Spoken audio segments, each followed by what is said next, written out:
Hi friends, welcome to Raising Lifelong Learners. I'm your host, Colleen Kessler, and this is the podcast where I encourage you to trust yourself and your differently wired kiddos as you help cultivate their curiosity, encourage them to discover the world around them, embrace who they are wired to be, all while helping them discover their passions, interests, and raise them to become the amazing adults they're meant to be. Hey, welcome back. This is episode 294, and today we are continuing our series all about executive function skills, and we're tackling some different areas that trip us up when we're homeschooling neurodivergent kids in a bite-sized way. Today we're going to focus on organization, specifically organization without more binders and more planners. We're going to focus on ADHD and other neurodivergent friendly systems that don't collapse all of us by Friday. Stuff that we can do and implement to help our homeschool run more smoothly and help our kiddos learn to be organized in ways that can sustain them and that they can grow from throughout their lives. You can get started on that by downloading the free printable that goes along with this series over at raisinglifelonglearners.com/podcast. Then build on that with the things that you learned in this episode. Before we begin, as always, I want to give a special thanks to CTC Map and Night Zookeeper, our sponsors for this episode. CTC has been a great supporter for the last several years. It's a program that we use and love in our homeschool, and I'll talk about them a little bit later in the podcast. Night Zookeeper is a resource that we are using this year with our youngest kid, and I've used in the past before with my other children when they were younger. It's a great resource for language arts, and I'm going to tell you a little bit about that in just a second. So pop your earbuds in, grab a snack, go for a walk, tackle some laundry, whatever it takes. This is going to be a great episode, and we will get right on with it after this word about Night Zookeeper. Hey there, if you are looking for a fun and stress-free way to tackle language arts in your homeschool this year, let me tell you about something that could be a total game changer for your homeschool, Night Zookeeper. It's an award-winning online program that helps kids ages 6 to 12 build their writing, reading, and spelling skills. And the best part? They actually love it. Seriously, it's so engaging and interactive that your kids won't even realize they're learning. We used Night Zookeeper in our homeschool when my girls were younger, and they had a blast creating stories and characters. This fall, my youngest son is jumping in, and I'm especially excited because he's a bit of a reluctant writer. I love knowing he'll get gentle encouragement and even personalized feedback from real tutors, so I don't have to be the one hovering over to correct all his errors and help him become a better writer.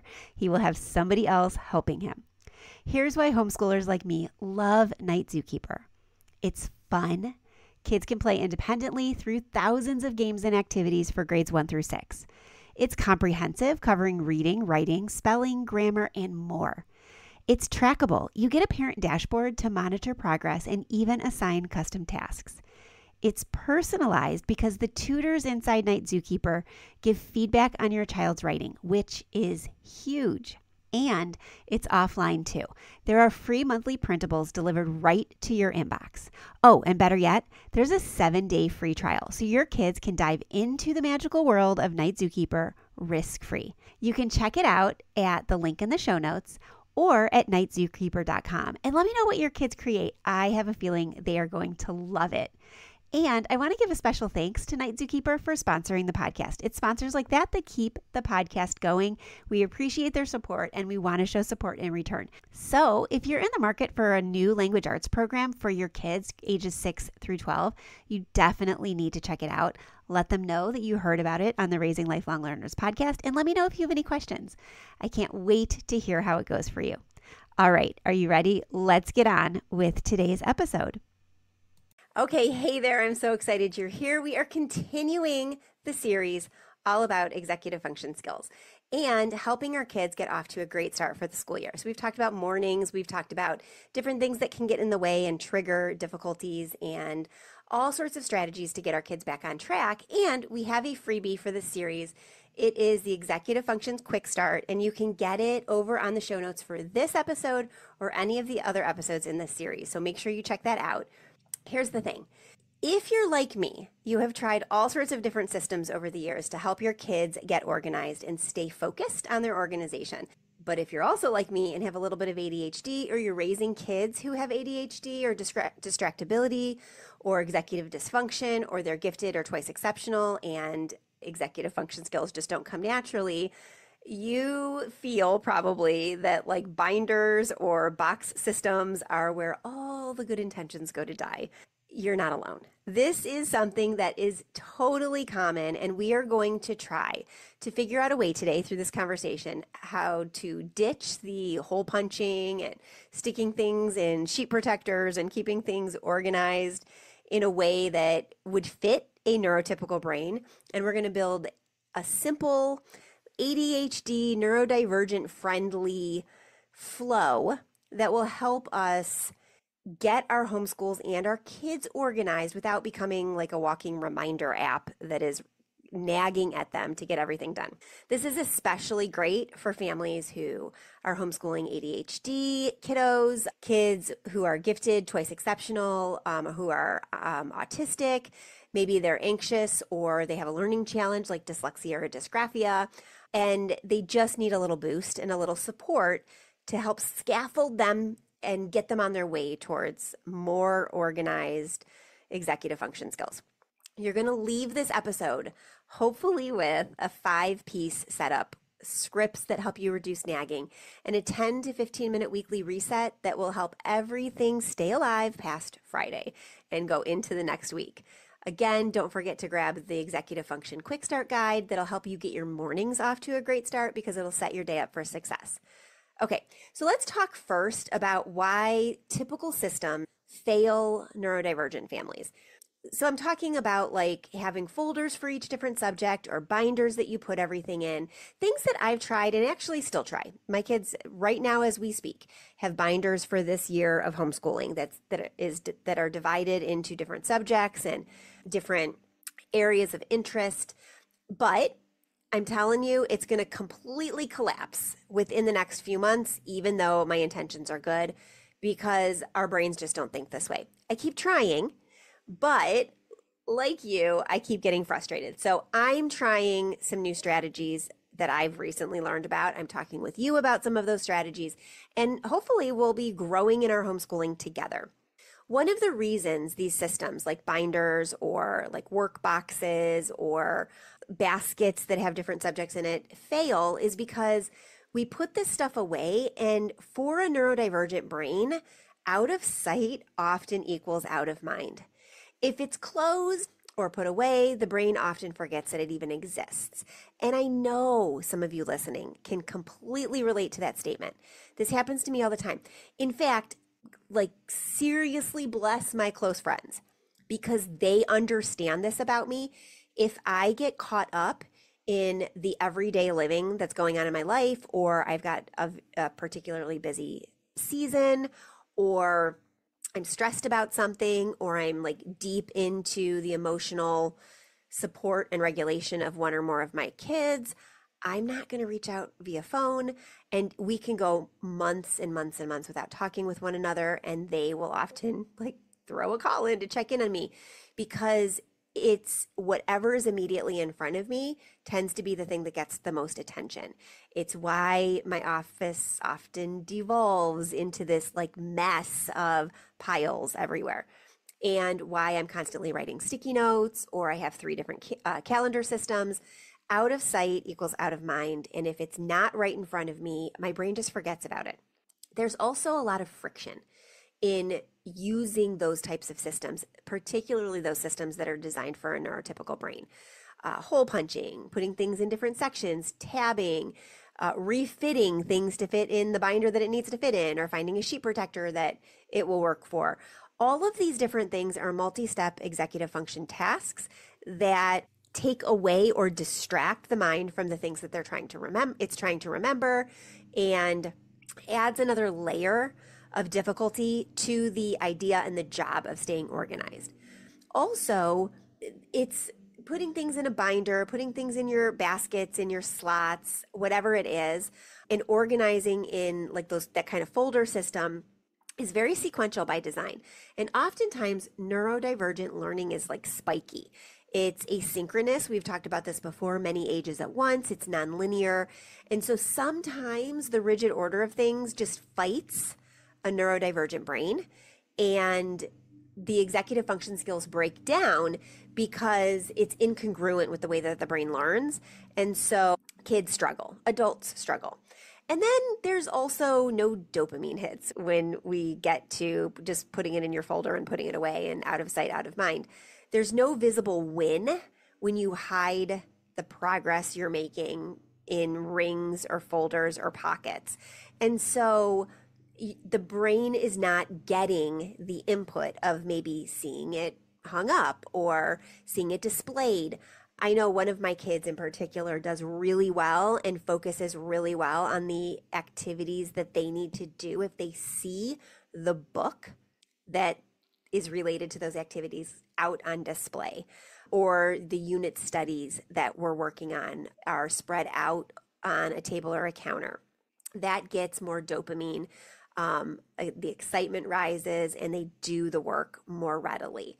Here's the thing. Let's kind of reframe it. Oftentimes we say to ourselves and our children that they're so messy, they're so disorganized. But if we reframe it, we see that they're not really disorganized. The system they're trying to work within is invisible, sequential for a non-sequential brain, and high friction. So we're going to let them know that they're not disorganized. The organization that is usually used and that we were trying to use is difficult for their brains to grasp. It feels invisible and very, very difficult for them to do. And so we are going to make it visible and we're going to reduce the friction that's involved in it. So make it really easy to follow through on and bake some tiny wins right in to the everyday. Okay, so 2 rules for all the things that we're going to talk about and kind of set up to organize ourselves today. 1, open and visible beats closed and tidy. Okay? Open and visible beats closed and tidy. And we want to follow a 2-step access maximum. So if you touch it, you're using it. So we're not flipping through a bunch of things. We're not sifting through lots of different instructions. It's like touch and use, touch and use. So we're going to talk about some different kinds of activities, some different kinds of setups that we can use in our homeschool to be successful. But this is like when you pile up the work that they're doing or they need to do for the day, or you write it out on a checklist. So basically they touch the handwriting book, they open the handwriting book and do it. They go to their computer, sign into their math program and do their math program. Whatever it is, one touch and do. Okay, so the 2 rules, just a reminder, open and visible beats closed and tidy all the time. And the 2-step access max, you touch it and you're using it. Sometimes this is really hard, especially if we are a type A mom who wants everything organized and our house neat and clean, but our kids don't kind of fall into that mold. We need to do some give and take. So there's going to need to be some places that we have tidy all the time. And there's going to be some places that might be a little bit messy, but we know where everything is so we can use it. Because the best homeschool materials you have in your home or in your whole repertoire of homeschool materials are the homeschool materials you're going to use. My friend Pam used to say this when we did mom Q&A panels together at conventions. Was the best.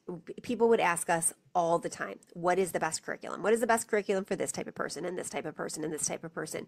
And frankly, she said it best, and I'm going to repeat this like Pam Barnhill, words of wisdom. The best homeschool curriculum is the one you're going to use. You could have a top of the line curriculum, but if it sits in the cellophane or it sits on your shelf and doesn't get used, it doesn't matter. So the best homeschool curriculum is the curriculum that you're going to use. And so the best system we can create is the system that we're going to follow through on, and that's going to get us to get the homeschooling done. Okay. All right. So here's the thing. As we design like the principles of our homeschooling, we want to remember that we're living in homes, not systems. We are not a brick and mortar school. We are a home. We are a homeschool. And the two need to be married together to be successful. You can't forget the home part of homeschool, just like you can't forget the school part of homeschool. Every item gets a home and it's returned to it in one motion, but it's still a home. You live in it. So, an example of every system or every item has a home. So, maybe the items don't have a system, like you're not putting all of the stuff related to audiobooks in a box marked audiobooks and you're putting them on a shelf, or you're not putting everything behind sheet protectors or 3 rings in a binder and then putting the binder on the shelf. Everything has a home. So for example, we have our computer, our family computer. It's sitting in the family room, the dining room, family room area that houses all of our school stuff, at a desk, wide open to everybody else. Right next to it are 3 open drawers. The top drawer are all the headphones. The middle drawer are all the chargers and a power strip that's Velcroed in there. So all of the power cords from the computer feed behind the open drawers. They're like metal drawers that are open on the back and feeds in and plugs directly into the power cord. So anything related to power goes in the second drawer. Anything related to headphones, earbuds, AirPods, whatever, goes into the top one. And then the bottom are miscellaneous tech things. So we have like our Osbot little like coding sphere thing. We have like a little mini karaoke machine so the kids can use the speaker or the microphone.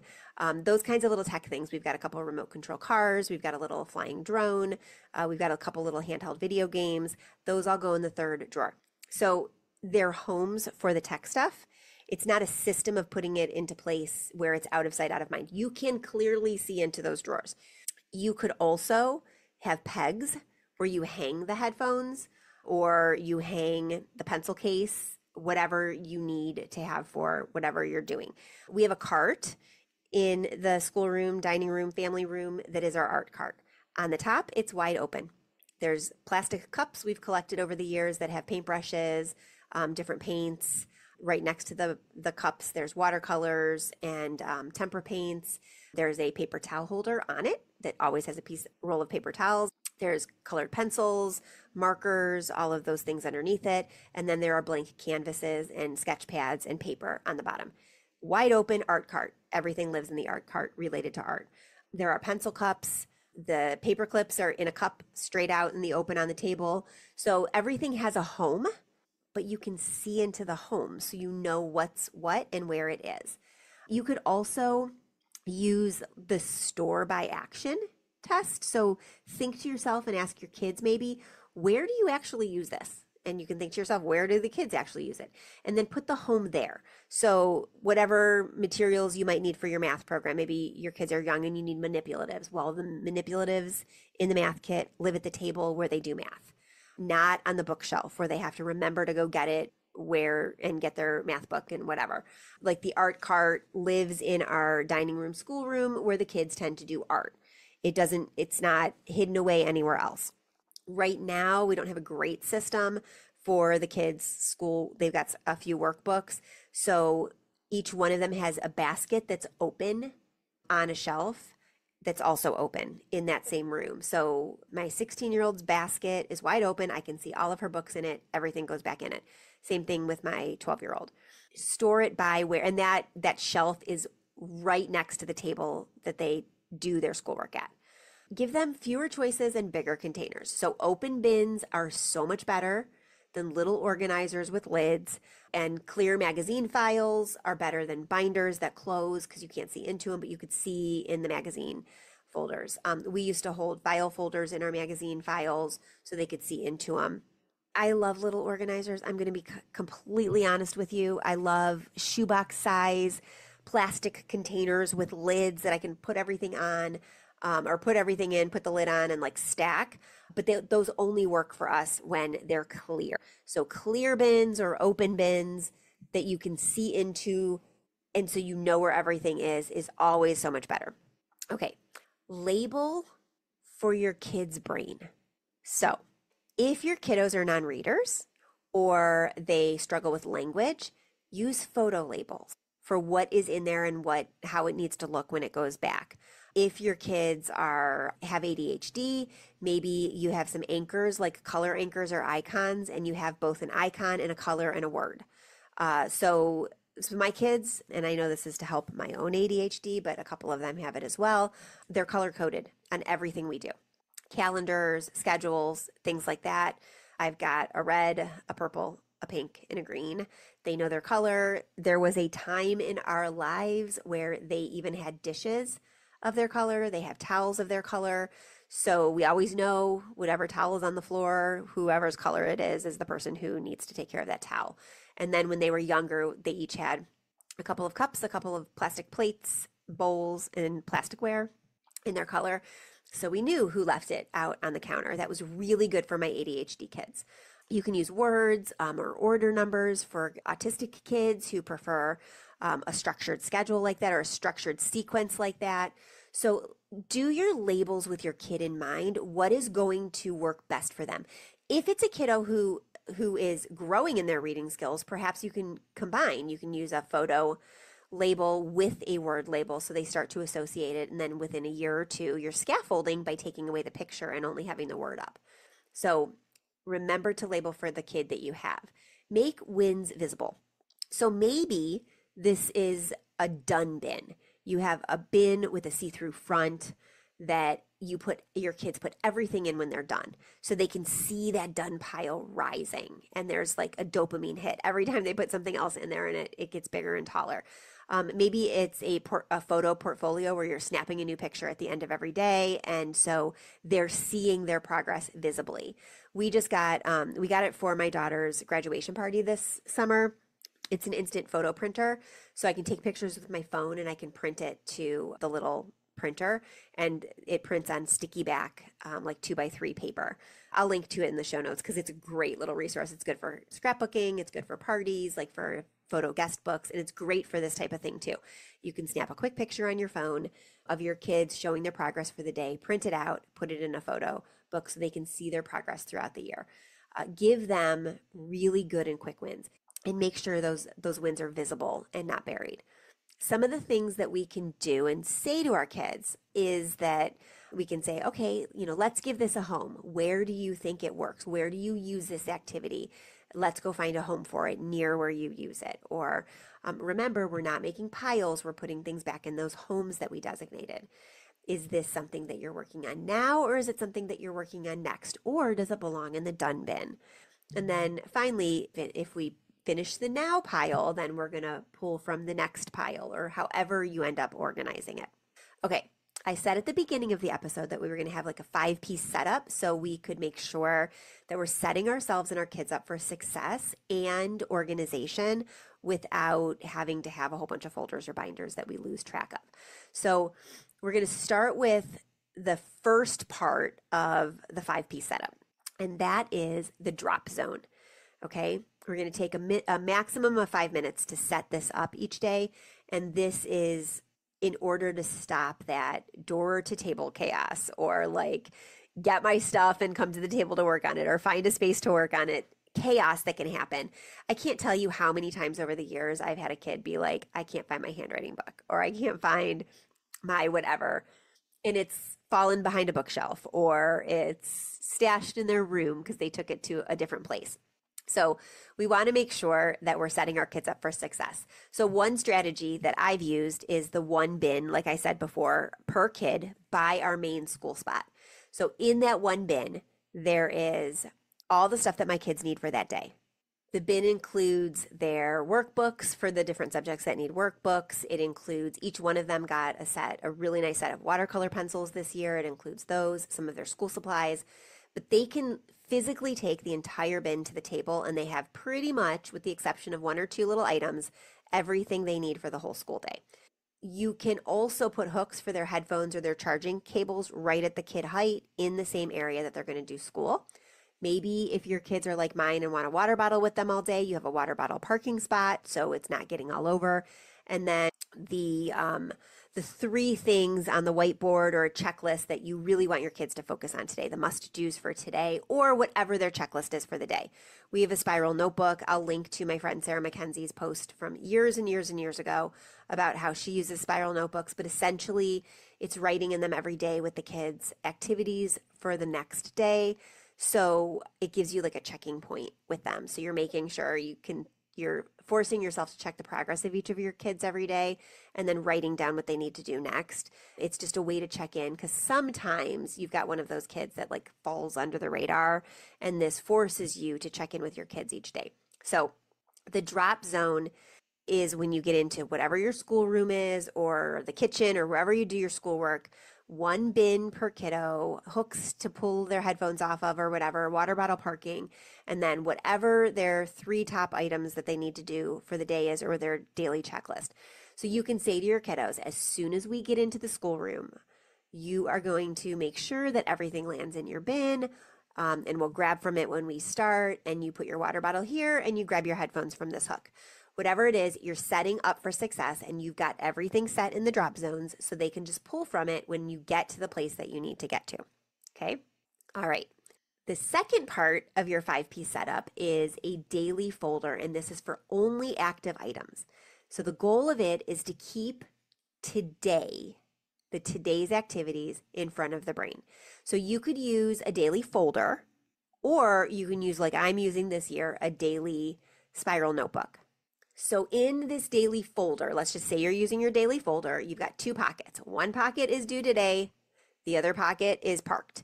So do like DO today. This is the stuff you're going to do today. The parked folder is what they need help with, what maybe is a carryover from the day before, and they don't archive it in there. Nothing stays in there that's done. Once it's done, it goes to the done box or the finished bin, or you take a weekly photo of it. Whatever it is you determine is your measure of success, and that dopamine hit, you're going to give them that tiny win. But the only things in there are you're doing it today, or it's parked because either it's something you need to come back to when you have some more information, or it's something you don't quite understand and you need some more time, or maybe it's something you're going to check in with dad about when he gets home. So you tell your kiddos, if it's not for today, it's parked. If it's done, it goes to finished. So you have your to-do pile, your to-do folder, your to-do list. Everything else either goes to parked for later or finished. It doesn't go anywhere else, so it's not being scattered around. This is where you're keeping all of the active stuff. Okay, the third part of the 5P setup is a 3-bin cart or a 3-basket system that is visible. So this is to make a visible flow for you to keep going. So maybe the top of the cart or the basket or one of the baskets is the now basket, the now tier of the cart. It's your current book, whatever you're reading aloud. It's the current work, maybe your teacher's guides or whatever you need to help facilitate your kids' learnings. Maybe it's the iPads or the tablets that they use to access some of their classes, like my kids use CTC Math. You've heard me talk about it. I'll be talking about it in a minute here. And so maybe it's the tablets that they use for that because you don't let them use it otherwise. So everything that they need is in the now bin of the 3-bin cart or the 3-basket system that you have. And you've got sticky notes that let you know as the parent what they're doing when they're doing it.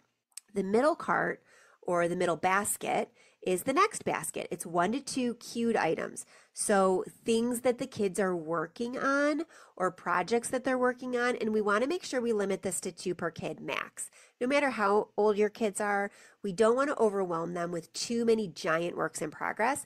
So this is where maybe your kid's working on, okay, so the 2 kids that I've got currently homeschooling, one is working in a biology unit study, one is working on an astronomy unit study.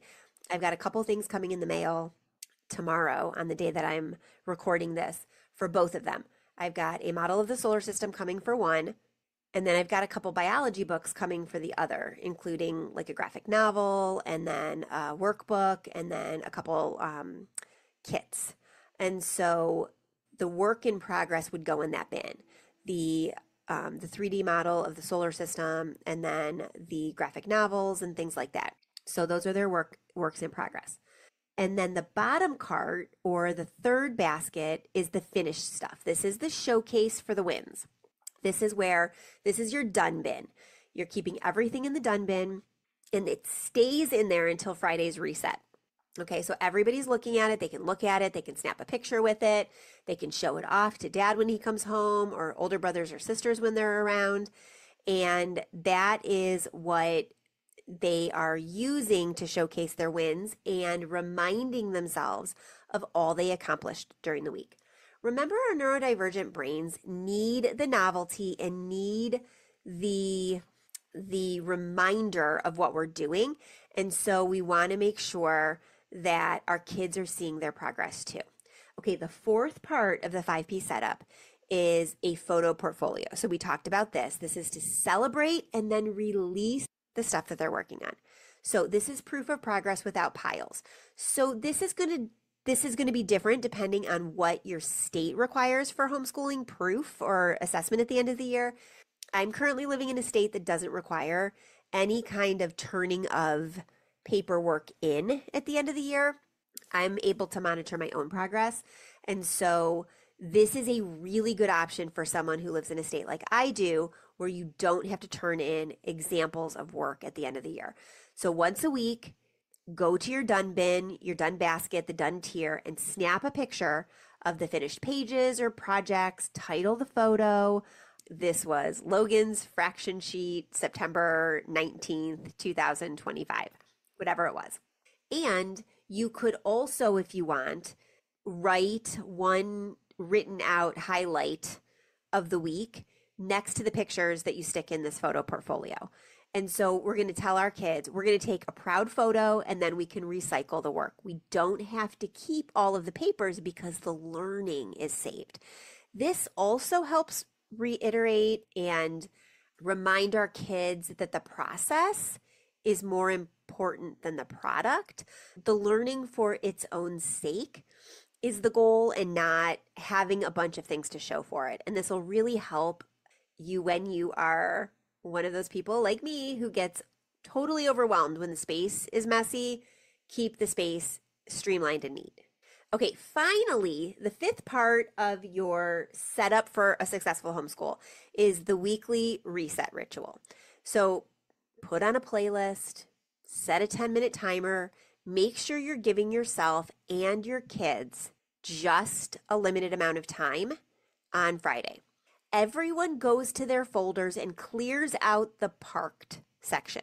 Either it goes into the next pile where you're going to work on structuring it for next week, or you take a photo and you recycle it. Sometimes we don't have to finish everything. This gives us permission to let some things go. Okay, this has been parked all week. We're not going to get back to it. We've done so much learning in this area. We don't need this extra activity. Let's release it and recycle it and let it go. Or, you know what? Let's take 5 minutes right now and just finish this because this was fun. We just want to get it done, and then take your photo and release it.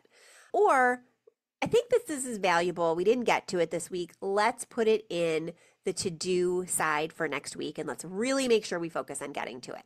Everyone's clearing things out and assessing what needs to be done. And then go through your supplies.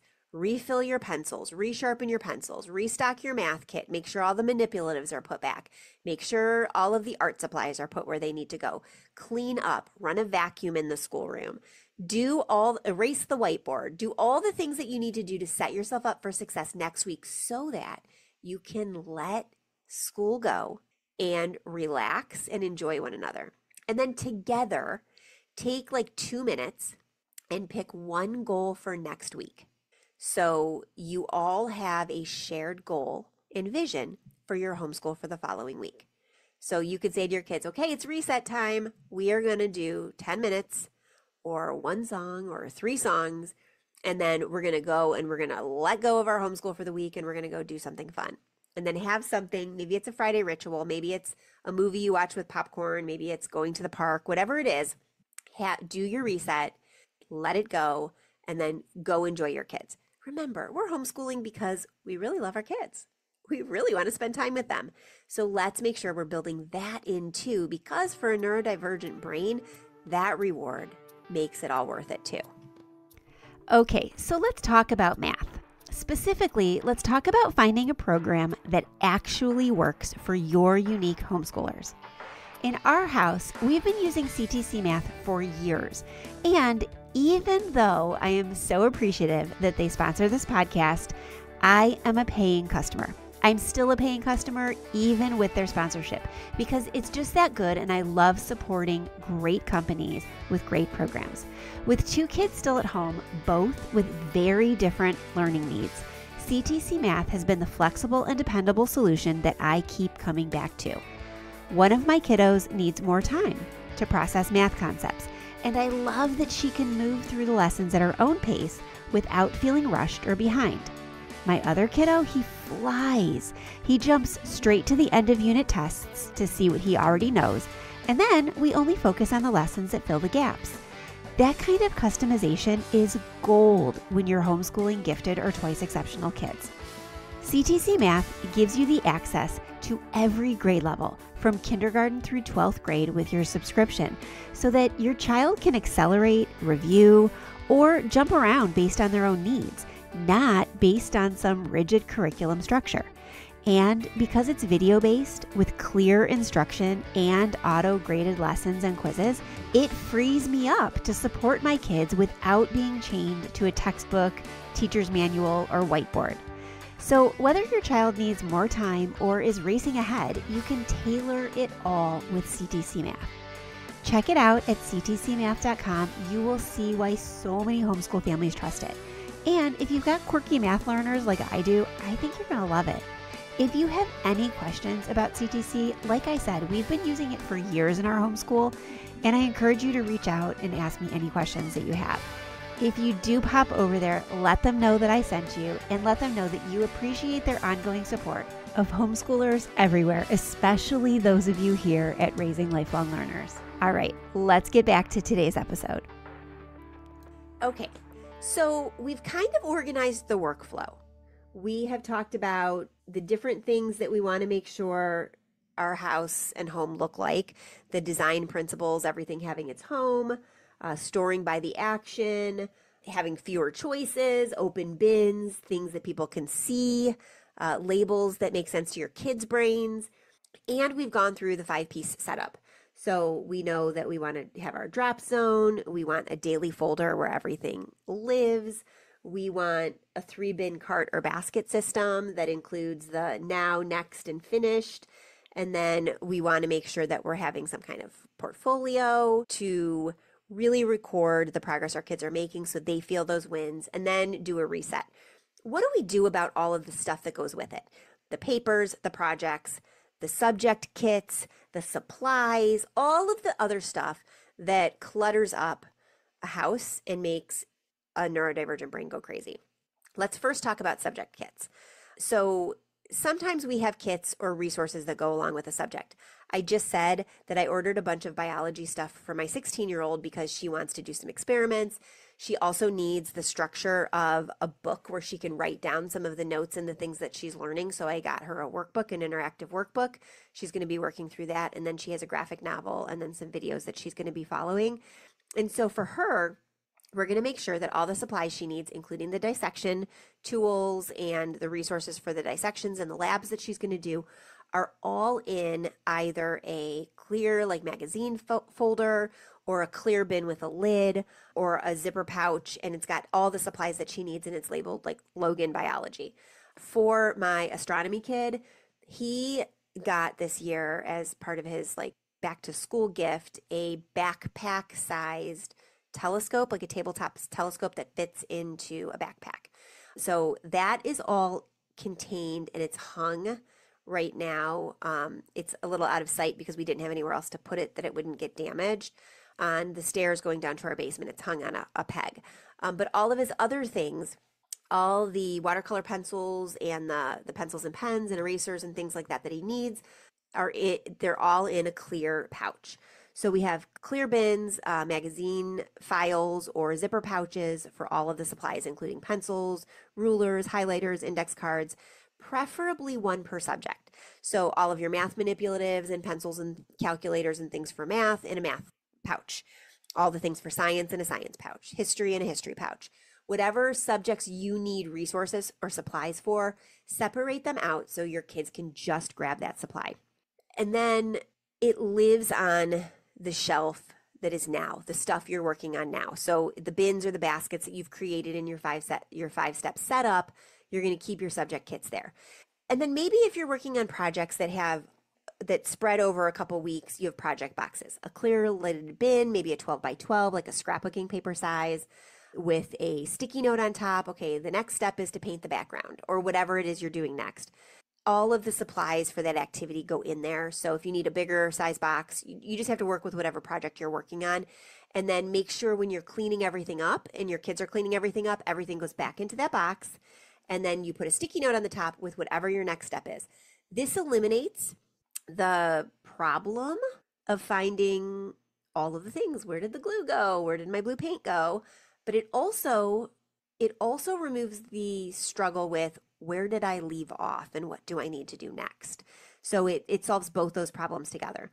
And then we have done this in the past, and actually we're talking about doing it again. Have a maker shelf. Have like an art and science overflow area where you have a shared shelf that has open totes with like cutting, gluing, coloring, building supplies, painter's tape, a spot for wet art to dry, recyclables, cardboard tubes, different things that they can use to build things with. We've got a shelf with open bins that house our mag formers because my kids still play with them, snap circuits, and other kinds of building tools that, well, technically, according to the age range, they've been outgrown, but my kids still love fiddling with them and playing with them.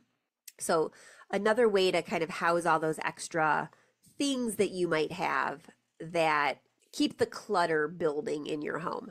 Okay, so let's talk about specific kind of profiles. We've talked about these in the last couple episodes, but what kinds of things really specifically work for different types of neurodivergent kids.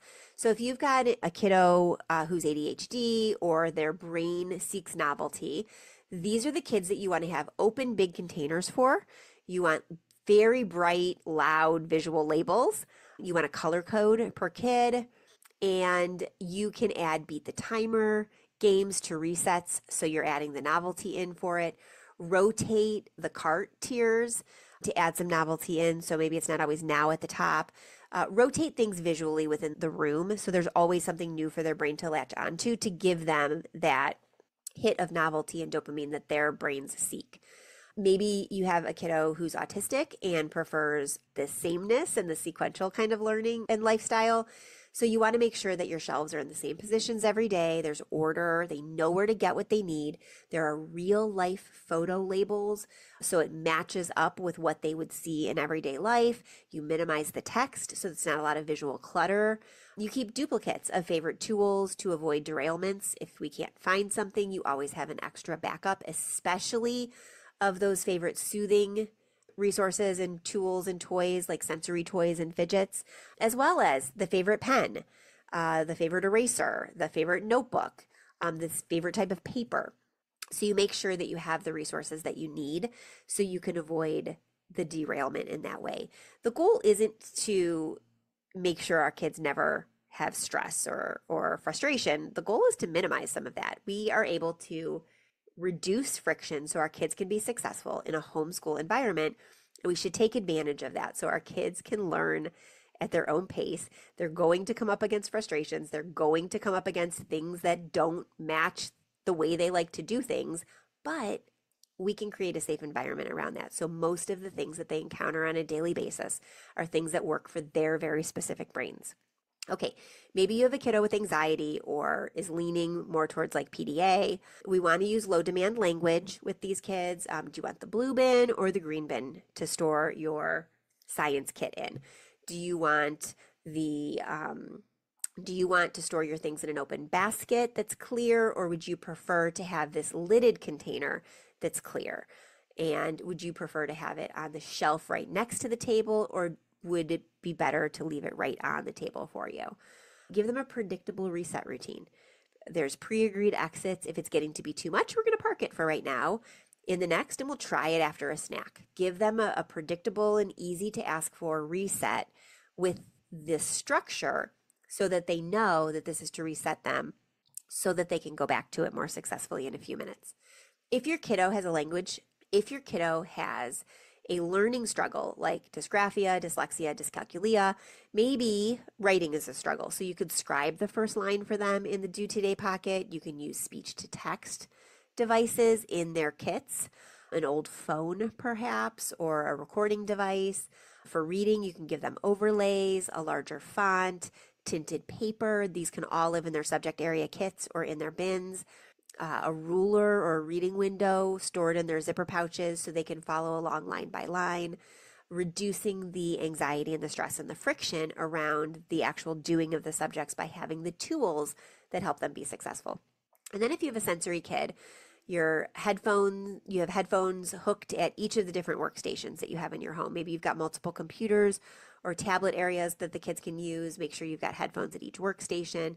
You've got a stash of fidget toys or chewy toys in a cup, either on your to-do bin or on your table. We have a drawer in our schoolroom / dining room. We have a sideboard that is totally designed to hold dishes and towels and cloth and napkins and all of that.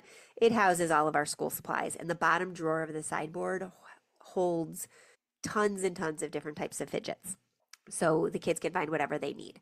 So whatever you need for your sensory kid, maybe it is a soft seating, bouncy seats, wobble seats, a footrest, something to reduce restlessness. I get restless. If you ever watch any of my videos or my webinars or my master classes, I fidget in my chair all the time while I'm talking online, and I have a footstool underneath my desk that I can put my foot up and I can put my foot down, so I'm not constantly wanting to put my foot underneath myself, and still I fidget. So sometimes we just need to do what our brains need to do, and for me, that's movement to help me think and facilitate what I'm going to say.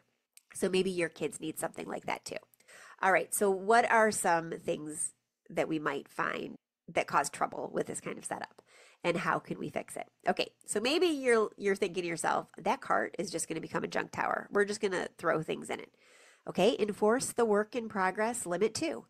There's never more than 2 things that have projects in that cart at a time. If a third thing appears, something must be moved to the parking lot. It needs to be moved to the parking area or be finished first. So this helps reduce the visual clutter, but it also helps reduce the mind clutter so your kids don't get overwhelmed with too many things to do. It's very common for neurodivergent individuals to become multi-potential and want to do all of the things and then never finish any of them. So enforce the work in progress limit to 2 and make sure they're either parking one if they want to bring in a third, or they're finishing it up before they bring in the third. Maybe the daily folder is going to explode. 2 pockets are just not going to cut it. Let's make sure they do. Keep the 2 pocket rule. Everything older than today goes to parked or gets a photo and is recycled. So either you decide that work together on this, that it's going to be parked because you really want to keep working on it, or that we've had enough of it and it's okay. Or it's done enough to snap a picture, count it as a win, and then recycle the resource. What if you've got younger siblings that wreak havoc and they dump the bins all the time?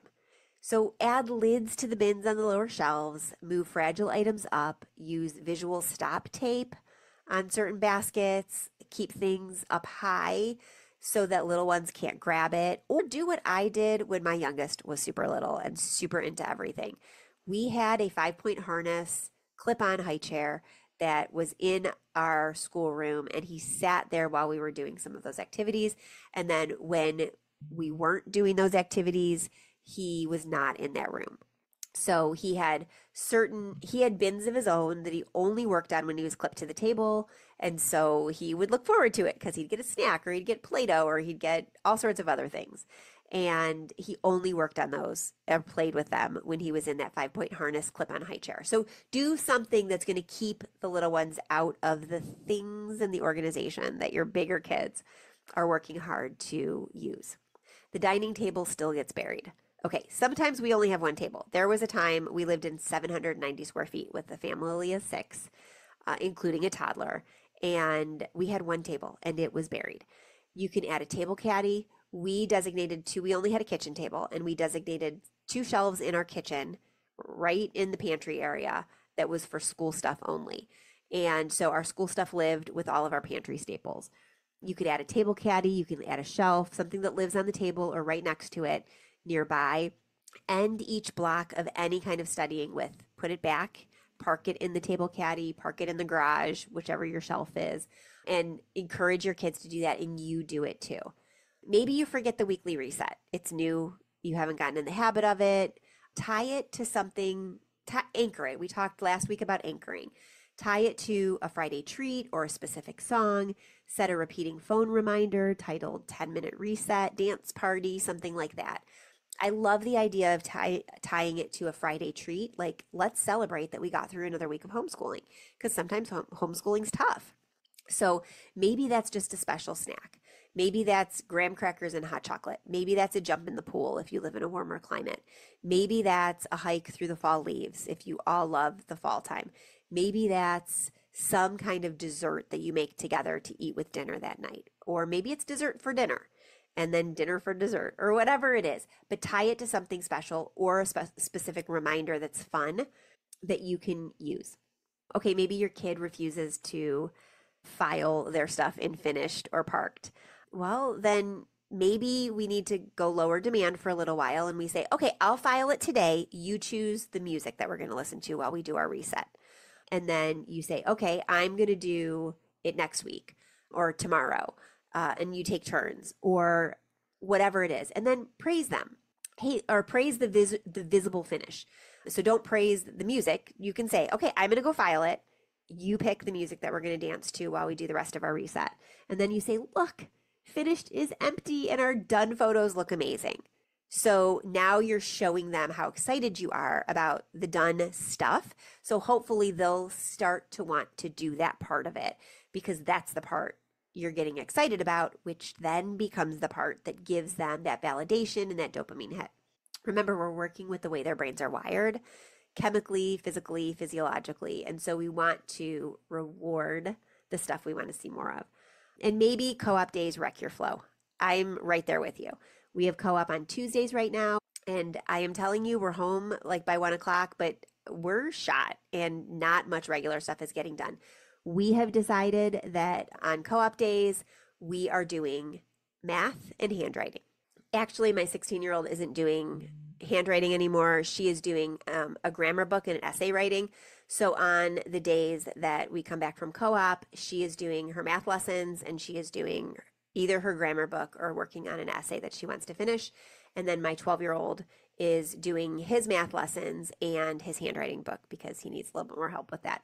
So whatever it is, on co-op nights, pare it down, run maybe a 3-minute micro reset just to refill your pencil cups, clear your table, and set the morning stuff out so you're ready to go tomorrow, the next day, and then get more done the next day. It's okay to have some of those days that are a little bit lighter.